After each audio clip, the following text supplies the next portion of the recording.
suffering and become more prominent on Carnot sign. Okay, क्या गलती है इसमें? स्वेलिंग क्या होती है? पहले increases on coughing and becomes more prominent on Carnot sign. Carnett sign. दो गलतियां बताएं। यस, कार्नेट साइन तो एग्जामिनेशन का है, तो आपने हिस्ट्री में कैसे ऐसे कार्नेट साइन पूछा है? हमने वो करवा के देखा था। तो आप उसको हिस्ट्री में लिखेंगे? नहीं लिखेंगे। एग्जामिनेशन के पॉइंट्स आप हिस्ट्री में क्यों लिखेंगे? और क्या गलती है? कार्नेट साइन क्या होता है?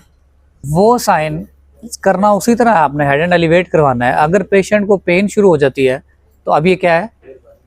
कार्नेट साइन पॉजिटिव है। फोथरग्रिल साइन, जिसको यूजुअली वार्ड्स में भी गलत कहा जाता है कि कार्नेट साइन है, ठीक है? तो कार्नेट साइन इज फॉर पेन और फोथरग्रिल साइन इज फॉर स्वेलिंग। ये पीछे करें, जरा कपड़ा हटाएं, दिखाएं। ये स्वेलिंग नजर आ रही है, थोड़ा सा नीचे को लेट दें, टांगे नीचे करें, पूरा नीचे करें। शाबाश। आप अपना सर ऊपर उठाएं, प्रोमिनेंट हुई है थोड़ी सी। यस, थोड़ा सा नीचे करें। अब अगेंस्ट द रेजिस्टेंस उठाना है। मैं थोड़ा सा रोकूंगा, आपके सर को आपने उठाना है। उठाएं, शाबाश। अब प्रोमिनेंट हो रही है। ये दिस इज फोथरग्रिल साइन। अगर ये कहते हैं कि मुझे पेन शुरू हो गई है, या मैं इनसे पूछता कि मेरे आपका सर उठाने पे दर्द हो रही है, तो अब ये कौन सा था? कार्नेट साइन। तो इसको गलत नहीं करना आइंदा से। ये रख लें जी। और प्रेजेंटेशन के हिसाब से हर्नियाज दो तीन तरह से प्रेजेंट कर सकते हैं। एक हर्निया होगा रिड्यूसेबल हर्निया, जो रिड्यूस हो जाता है। दूसरा हर्निया होगा इरिड्यूसेबल हर्निया, जो रिड्यूस नहीं होता। तीसरा होगा ऑब्स्ट्रक्टेड हर्निया और चौथा होगा स्ट्रैंगुलेटेड हर्निया। रिड्यूसेबल और इरिड्यूसेबल में फ़र्क कैसे करेंगे? सिंपली रिड्यूसिबिलिटी उसकी पॉजिटिव होगी। अब जो अंदर जा रहा है वो रिड्यूसेबल है, और जो अंदर नहीं जा रहा वो क्या है? इरिड्यूसेबल है। मसला किधर आएगा? इरिड्यूसेबल में और ऑब्स्ट्रक्टेड में। ये दोनों ही अंदर नहीं जा रहे, दोनों ही अंदर नहीं जा रहे और बाहर बाहर पड़े हुए हैं। अब आपको इशू आएगा कि इसको मैं कैसे देखूं कि इसको इरिड्यूसेबल बोलूं या इसको ऑब्स्ट्रक्टेड बोलूं। तो याद रखिएगा, जिसके अंदर कफ इम्पल्स पॉजिटिव आ रहा है वो अभी ऑब्स्ट्रक्टेड नहीं है।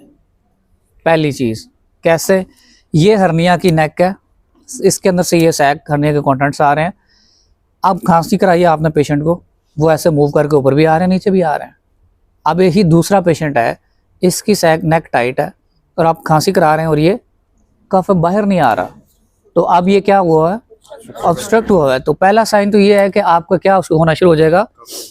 कफ इम्पल्स नेगेटिव हो जाएगी, जो पहले पॉजिटिव हुआ करती थी पेशेंट की, ठीक है?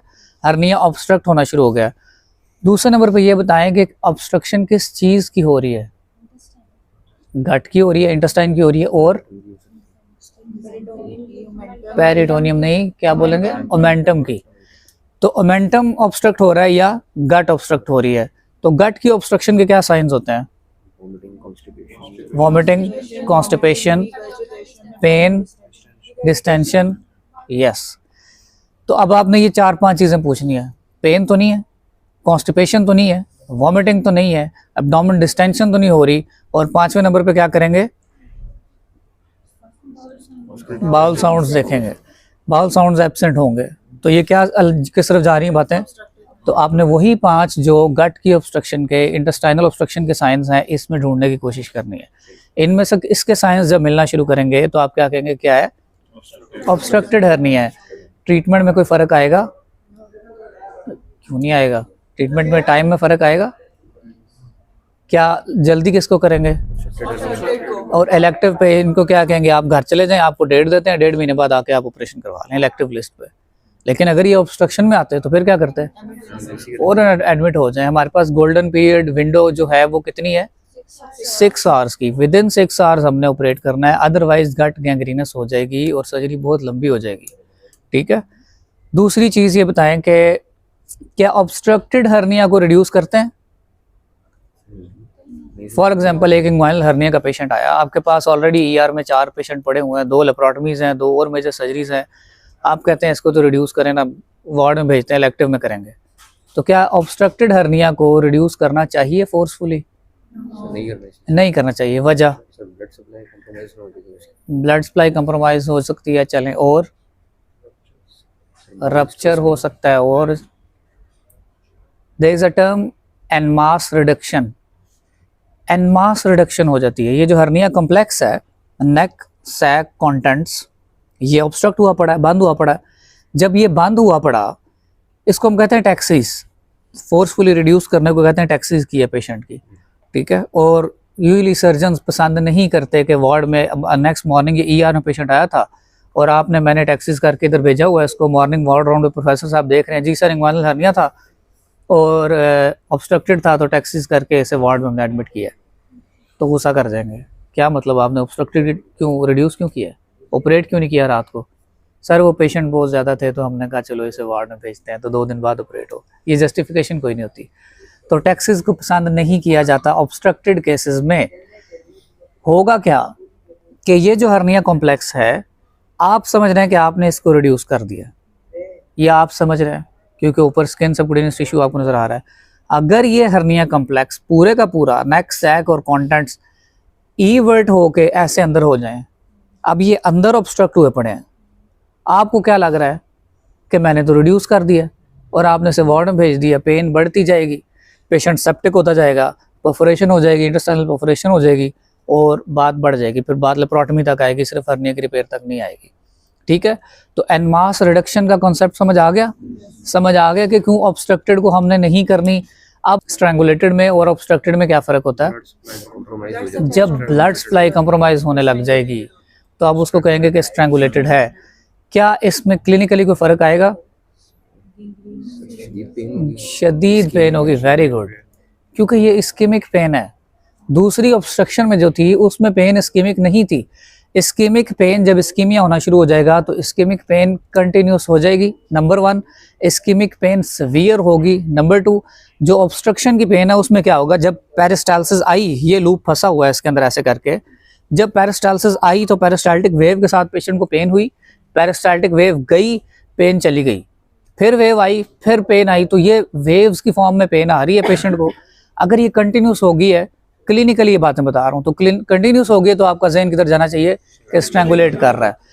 अगर स्किन चेंजेस आने लग गई हैं, ऊपर कलर डिस्कलरेशन आनी शुरू हो गई है, तो किधर जाना चाहिए दिमाग कि ये स्ट्रैंगुलेशन हो गई है। अब ये उससे भी ज़्यादा जल्दी करने वाली सर्जरी है, जिसको जैसे ही आएगा आपने अर्ली विद इन जो फर्स्ट आपको टाइम मिलता है उसके अंदर आप फ्यू मिनट्स में, आवर्स में आपने ऑपरेट करना है। ये 4 चीज़ें तो होगी कि किस तरह ये प्रेजेंट करता है हर्निया।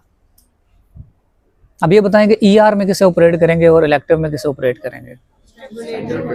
स्ट्रैंगुलेटेड एंड ऑब्स्ट्रक्टेड और ऑपरेटेड इन ईआर। जो दूसरे उन्हें ऑपरेट करते हैं। मैश रखना कितना ज़रूरी है? मैश के बारे में सुना? अच्छा, मैश पे चलें, बाद में आते हैं। मुझे ये बताएं कि हर्निया जो रिपेयर है, हर्निया रिपेयर की सर्जरीज किस तरह होती है, कितनी टाइप्स की होती है? Open and laparoscopic, number 1। दूसरा हर्नियोरेफी होती है, उसने एक टर्म यूज की रेफी, और दूसरी कोई टर्म हर्नियोटमी टर्म आपने यूज की, तीसरी कोई टर्म हर्नियोप्लास्टी। तो अब आप 3 चीजें हैं, हर्नियोटमी है, हर्नियोरेफी है और हर्नियोप्लास्टी है। इन चीज़ों में आपने फ़र्क भी करना है और आपने पता भी चलाना है कि मैं क्या है।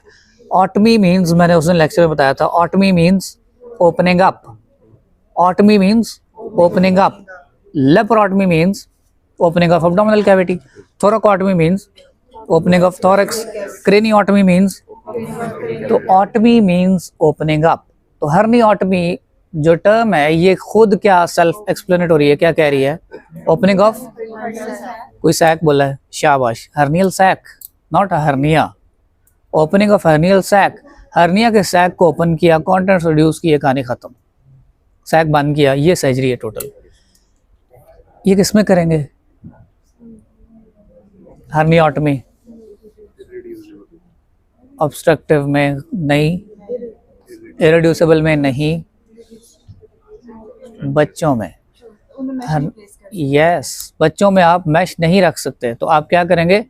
हर्नियोटमी करेंगे। बच्चों में मैश क्यों नहीं रख सकते?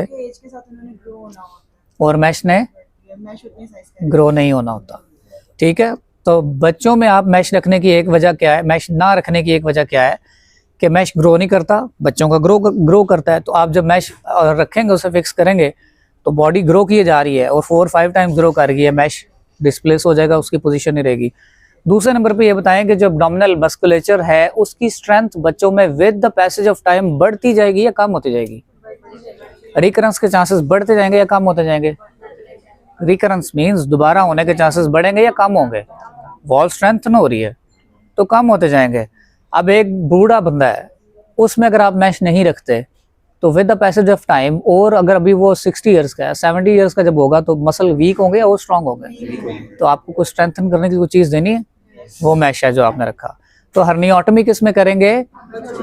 बच्चों में करेंगे। दूसरे नंबर पे आपने टर्म बोली थी हर्नियोरैफी। हर्नियोरैफी किस में करेंगे?